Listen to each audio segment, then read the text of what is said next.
Hello beautiful people, welcome back to the Real Rep family. Thank you guys for joining me today. As always, if you're new here, my name's Lex. I have a lot of animals and I do a lot of crazy stuff, and I'm just weird myself. But if you're not new here, thank you, like I said, as always, for joining me back here. It always means the most to have all of you guys' support.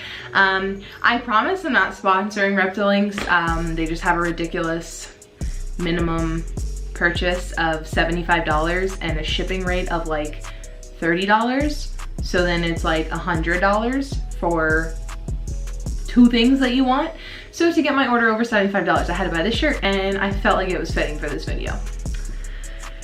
So a couple things we're going to be doing in this video today.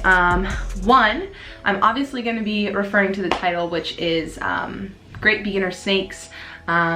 If you're looking for one, if this is how you found my video, if you're trying to get a reptile, a snake specifically, or if you just watch all my videos every week because you're amazing and this just happens to be the next video of the week. I love you. But also what we're going to be doing today is we're going to be feeding Peppa. She has actually been eating for me again. I'm really tired of sitting on the floor. I need an upgrade, guys, because like this is not it. But Peppa ate yesterday, and I've actually decided that starting today I'm gonna feed her another Reptilink, and then every 3 days I'm going to be feeding her a Reptilink, just one. So she'll be getting two back to back. Today she got one, last night she got one today, but also remember she's like this small and hasn't eaten in forever, so I'm not worried about it at all. She's gonna be eating one every 3 days, and that'll be for 2 weeks. Then after that I will be moving to one every 5 days, and that will be for a month. And then after that, she will be getting one a week like normal. And then the other thing I wanted to do today, I know you guys find like medical stuff pretty cool. I do have Axel's injections, so I will be doing his injections today. And I will be getting that on video for you guys to watch. I'll explain what I'm doing as I'm going through it, why I'm doing it, everything like that. And that'll be towards the end of the video. So if you guys want to see that, go ahead and stay tuned. And as always, I like to do a quick little update. Adara and Phoenix are both in shed at the moment. Kronk is doing great. He's soaking himself, but he does not have any mites. I do check him. I have been spraying him every day. I've been giving him a little break as of now to not get sprayed with the treatment. But he definitely does not have any mites. I've given him a look over, I've cleaned his cage, I check his enclosure, and there's no mites or anything. Chief also shed, so he looks fantastic. And who else shed?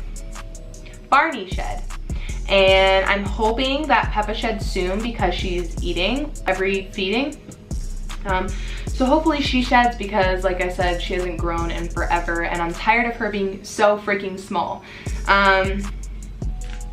So without further ado, let's get on to the whole point of this video. So first things first, as always, when I say in any of my care videos or my recommendation videos, not that there's a lot of them yet, just because you watch this video and I tell you these are good beginner snakes, please do not go out and impulse buy these animals, because regardless of whether they're beginner snakes or not, they still have requirements, they still have needs, they still have minimums and maximums that need to be met. And it's very important that you do that research so you can provide for the animal that you are purchasing. There should always be research done beforehand. If you're going to have the money and time to afford and take care of the animal, you should have the time ahead of time or beforehand to do the research for the animal so that that animal you are buying receives the utmost care. There's a couple basic snakes that people think of when they think of snakes. One of those being ball pythons, corn snakes, boas.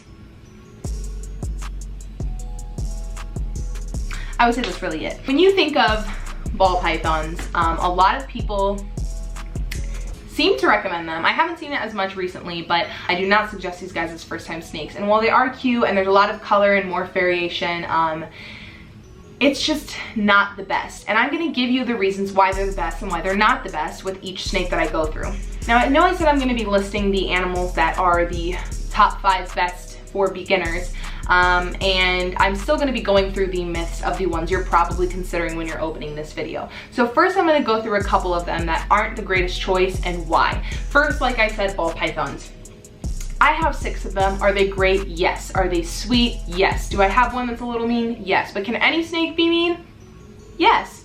I don't think it's based on a species. Of course, are some species more defensive than others? Of course. Depends on their origin, what their type of situation is, just their background as a species. The reason why I don't think ball pythons are great with being first-time reptiles or first-time snakes for people is because these snakes have heat pits in the front of their face. These heat pits allow them to see heat gradient. This meaning that when they eat something, they go by thermal energy, thermal detection. If you are a first-time snake owner, a lot of people, especially kids, convince their parents to let them get a snake, and a lot of the times, one of the parents does not want live mice being fed or rats. Therefore, they say the only condition is it has to be fed frozen. Now, the problem with frozen is that if you do not know how to do it right, the snake's not gonna eat it. Boas and things like that and corn snakes are very unpicky, but regardless, you have to make sure you heat that mouse up enough in order for the python to even have interest in it, because a live mouse has a temperature that they go after because it's alive, whereas if you have a frozen mouse that you did not heat up enough and you don't know it, you're thinking your snake's just not eating, but in reality, you're just not thawing the rat. I've had people come to me saying that the snake isn't eating. The second I get it, it tags it. They were trying to feed it a literal frozen rat. They didn't think they had to defrost it. Why? I don't know, but some people, again, don't do research, and this is where it's crucial. Other than that, I genuinely don't have any reason why ball pythons are not good for snakes. That's just the biggest thing, and I think that's crucial because feeding is very important. The animal needs food to survive, and some people do say, even I say it, if it goes off for a week, that's fine. But if you're doing something incorrectly, it's not just gonna be a week. It's gonna be 2 weeks, 3 weeks, 4 weeks, 5 weeks. And if you get a hatchling, it can't go that long without eating. So you could end up having a dead snake on your hands, and you're not gonna know why, and you're gonna go get another one thinking it was something else, and the cycle just continues. So I don't really recommend ball pythons as a beginner snake. But like I said, first snake, I wouldn't really suggest them. They're just very picky with eating, and that just adds something onto the stress of being a first-time snake owner. Most people are already stressed about them getting out or them not doing an adequate enough job. So just adding the stress of them being picky eaters is not necessary. The next snake I want to suggest not to get as a first-time snake at all is going to be a boa. Now, I've had people message me on Instagram telling me that this is their first snake that they're buying, and every time I will tell you not to do it.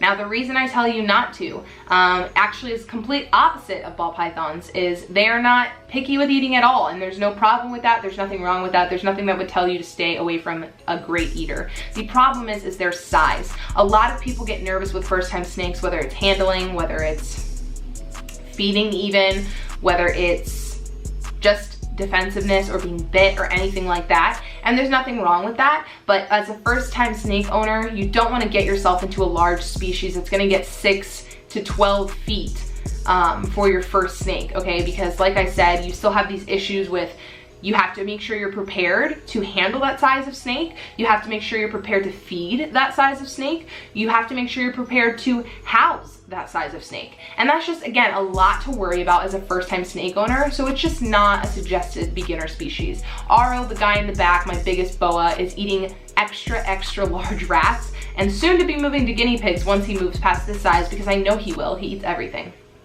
And again, are they beautiful? Are they sweet? Yes. But it's just, again, something that I don't think that beginner reptile owners or snake owners should be owning, just because it's a lot to deal with.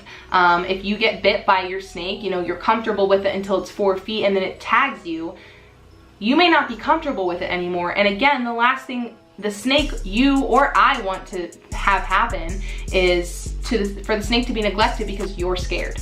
So those two are not suggested. Now, the last snake I'm gonna base my not suggestions off of is a hognose. Man, oh man. If you are a first-time snake owner, I'm definitely not gonna suggest you to have a hognose for your first snake. These guys are even worse than ball pythons. In a natural environment, their diet is toads. Okay, that's why they have a small amount of venom to them that they use to sedate toads. Now, it's not necessarily harmful to us. Maybe it might be more irritating if you're allergic, but overall it's harmless to humans. However, that issue alone makes it difficult to get them onto pinkies. They're even worse than ball pythons when it comes to feeding. I've had Peppa now for almost, I would say almost 2 years now. No, like a year and a half. And she's just still ridiculous. Like, I just got her back onto feeding, as you heard in the beginning of this video. So I, again, would stray away from those three. Boa constrictors, hognoses, and ball pythons, I would say, are three very common snakes that people own, but I would stray away from them if this is your first snake that you've ever had. Now we get to go on to the fun part, where it's listing the 5 that I think you should have and that I think you should look at an option for, and that they're great first-time reptiles or first-time snakes to own. The first one I'm going to go off of, which I know if you watch my videos or if you're an experienced snake keeper, I know you're thinking the same thing as me right now, and it is corn snake. Corn snakes are just as cool as ball pythons, if not cooler. The reason I say this is because not only do they come with just as many genetic morphs or variations as ball pythons do, but they're also very inquisitive. They're fantastic feeders, and they're so docile. Of course, there's going to be that 1 or 2 that are not as friendly. They're not all the same. I can't guarantee every single corn snake that you own or that you see or that you hold is going to be docile, but both corn snakes I have, Adara and Barney, are absolute angels. They've been held by kids. They've been manhandled by kids, and they've never struck at me, bit me, tagged me, anything of the sort. They're absolute babies. I have had Adara and Barney since they were both small. The one thing I will tell you though is if you're going to go for a first time corn snake, I would suggest against a brand new born, a hatchling. The only reason I say this is because a lot of people lose their snakes. It's very common and it's nothing to be ashamed of. However, they are already very good escape artists. Adara has escaped on me before, Barney has not, but they're just very easy to get out, and when they're that small, not only are they bitey, which if it's your first snake, you're probably not going to want to deal with that, but second of all, it's very easy for them to get out of anything, and if you don't know what to prepare for or what could be a problem or a spot for them to get out of, it's very easy for them to outsmart you and get out of their enclosure. I will show you one of my corn snakes too, just so you get an idea. Everybody did eat yesterday, but Barney did not, so that's why I'm gonna get him out. So this is Barney. This is my lavender corn snake. He is not full grown quite yet. He does have a little bit to go. This is one example of a really cool morph that they have. It has such a purple hue to it. That's why I named him Barney, of course. And he's super friendly, super docile, and I love that they're super active. A lot of people with ball pythons, they're very calm, they're very chill, they'll just sit in your lap, and I guess for a lot of people that's good for their first time snake. It's very underwhelming, which is a positive thing. However, I feel like a lot of people starting off with corn snakes is good because it does get them used to that more alert personality, that activity level, and they're not crazy, you know. It's not like handling a carpet python, or my carpet python at least, where he's all over the place. And Adara, it just depends on the snake too. Barney's a little more active than Adara is per se, but he's still very calm. So now that we went through corn snakes, I'm gonna go on to snake number 2. Now snake number 2 is something that is also very common. They're very basic snakes as well, and those are sand boas. I know you're probably thinking boas. Didn't you say in the beginning that boas are not a good snake? Yes, I did.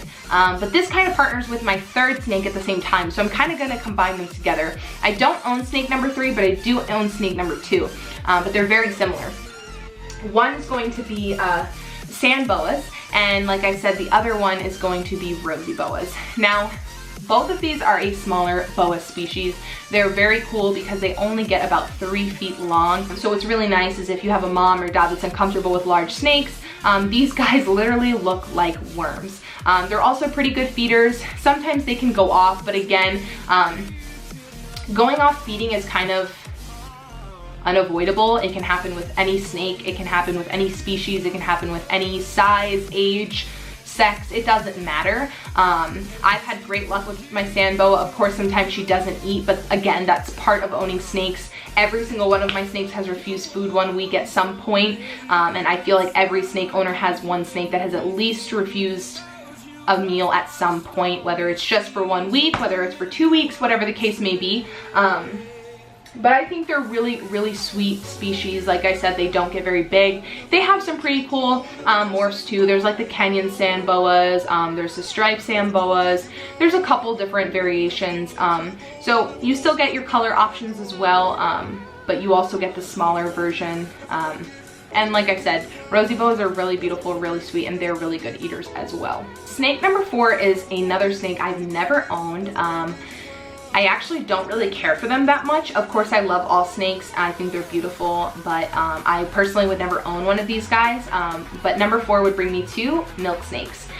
These guys are very widely known for being good fur snakes. I think they're a little on the crazier side for sure, as in not aggressive, but they just have a lot of energy, especially when they're young. However, as they become older and you handle them, they are so docile and so sweet, and they're really good eaters too. And these guys come in insane colors. I've seen an adult milk that was literally just white, like solid white and bright candy cane red, and it literally just looked like a 6-foot candy cane. Now I know you're thinking 6 feet, oh my god, that's a big snake, what the heck. Some of them don't get that big, it depends. Some of them can get closer to 4 feet. It just depends on the sex, how you feed them, their history, everything like that.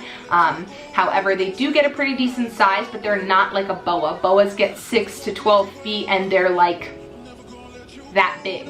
Whereas milk snakes, corn snakes, those guys are gonna get like that thick around at the max.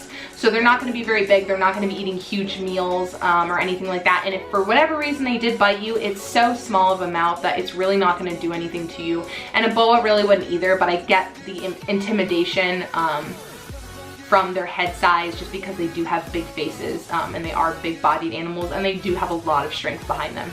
Number 5 is going to be king snakes. I have had a king snake in the past, I don't have her anymore. But her name was Queen, and she was a Florida king snake. Now I know some of you are probably going to be like, king snakes, milk snakes. They're definitely one of the ones I wouldn't say are the best option, but if you feel a little more comfortable, like you're not terrified of snakes, and you want something a little challenging but you're not ready for a boa yet, I would suggest these two because they are on the little more like spunky side. The first thing to know about king snakes is in the wild, they are predatory towards other snakes. So if you do plan on getting other snakes in the future, you want to make sure that this king snake's enclosure is locked tight. You want to make sure there's no way for it to get out, and you want to make sure that that is the first snake you handle if you're going to handle all your snakes in one sitting. Just because that when they smell snake scent on your hand, you are more than likely to get bit, just like if you touched a mouse and then held your corn snake. It's very common, it's happened to me before. On the other hand though, they are super spunky, like more spunky than milk snakes. They have the craziest personalities. They're very funny. My king snake always made me laugh. They do have some incredible color variations as well. Even the Florida king snakes, mine was named Queen Gucci because she literally looked like a Gucci print bag. She was gorgeous, absolutely gorgeous. They'd eat anything and everything if they had the option to, but they have great feeding, which is like literally one of the last of your worries if you're ever feeding them. And they're always super active too. So if you like those active snakes, you know, maybe stick towards the milk snakes, the king snakes, and the corn snakes. Whereas if you like the more relaxed snakes and the smaller guys, go for maybe a rosy boa or a sand boa. That's why I kind of wanted to mix up the types and the species of snakes that I offered here as the top 5, just because, you know, every person's different. You guys all have different experiences. That's kind of the top 5. I really like corn snakes out of everyone that I listed, and sand boas, as those are the 2 I own currently. My sand boa, I only have one. Her name's Sally. I do have videos for all 3 of them if you want to look further into them, their housing and things like that. You can scroll through my channel and you will find their videos on there of me introducing them and their handling and their stories and everything like that. If you guys have any further questions, you guys are always more than welcome to DM me on my Instagram. You can message me on YouTube here down in the comments, anything like that. But I hope you guys really do make sure that when you're purchasing an animal, you look into it heavily, because these animals all do live within the range of 10 to 20 plus years. So it's very important that you guys do the research, because they are animals and they may not be able to speak and tell you what's wrong, but they do have feelings, they do feel pain. and they do feel, you know, I don't think they feel love, but they do feel homeostasis. They feel homeostasis, and that is when everything's equal. Okay, that's when everything's balanced, and I think they feel that. I think when they're happy, their enclosure's right, their temperatures are right, they're fed, everything's great, I think they feel that feeling of homeostasis. So that is something that every animal deserves to feel. But we're going to feed Peppa still, and we're going to do Axel's injections. That's a cool little surprise at the end of the video that I told you we would be doing. So I'll be right back. I'm gonna go heat up Peppa's mouse real quick. It only takes, or her Reptilink, it only takes like 0.2 seconds for it to defrost since it's like that small. And then Axel's injections are getting ready to go. I will explain that, show you how I combine them, and do all of that fun stuff. I'll be right back. So first things first is these Reptilinks. Again, this is not sponsored in any way, shape, or form. But these little guys, if you can see them, they kind of look like little sausages floating in the water.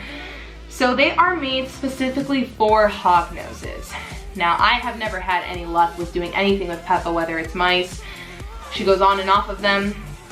I even fed her a lizard at one point. I've tried force feeding her mice, and she just like does not want anything to do with it. These have been successful, okay?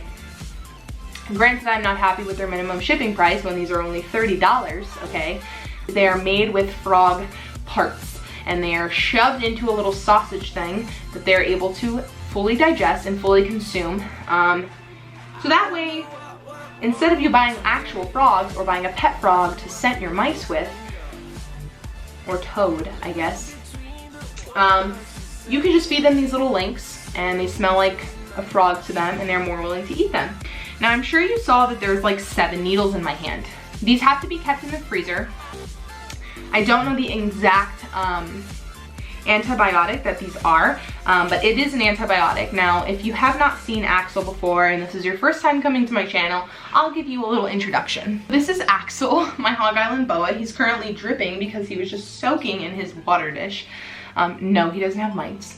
But he is the one getting the injections. So what I will do, so you can kind of see what I'm talking about. So you see that little bump on his nose right there? That's an abscess from him rubbing his face on his enclosure. And I took him to the vet's office. They did look at it, and they do believe it is an abscess. This is our second round of injections now. We do them every 3 days. Now, like I said before, you're probably looking at me with 6 injections and thinking, you're gonna stab him with all 6 of those at one time? No. Basically what we do is he's supposed to get 1 milliliter of the antibiotics in 1 injection. And the reason why I have to use so many is because he's such a big snake. Our Axel is about 6.5 feet, and he's about 10.26 pounds is what the vet weighed him at, which is healthy weight.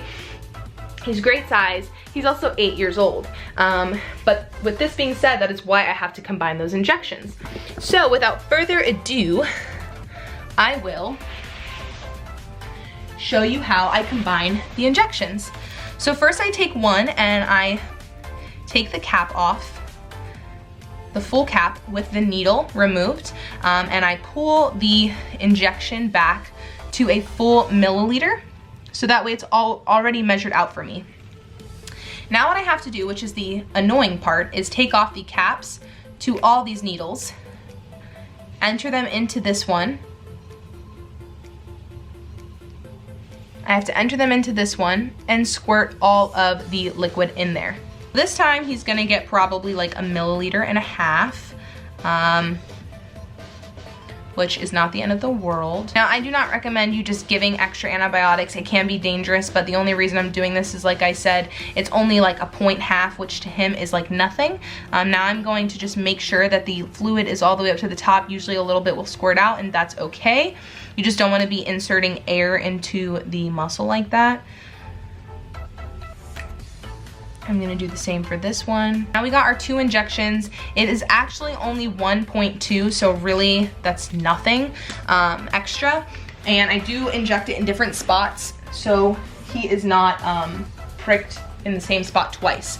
Now, your biggest rule of thumb is you want to inject in the lower third of the body. I do not want to say to follow this for every single person because every vet tells you something different, especially depending on the medication.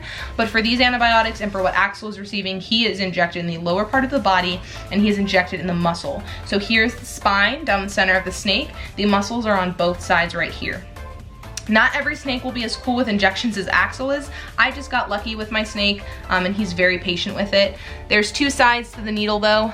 You're not gonna be able to see it more than likely, but there is the flat side that has the hole of the needle that you can see, and then there is the other side where it just looks like one long piece. You're going to want to inject the hole of the needle in this situation down so that it is going to the skin, and you're gonna wanna inject on the side where the muscle is. It should feel spongy, and then you're gonna wanna inject in between the scales. You're not gonna wanna inject directly into a scale or anything like that. You wanna inject in between. Just doing his own thing. Like I said, we do this every 3 days, and we have been doing this every 3 days for a little bit now. So he is pretty good with me doing it. So I inject him just like that. Now that I have that, I'm just going to begin injecting.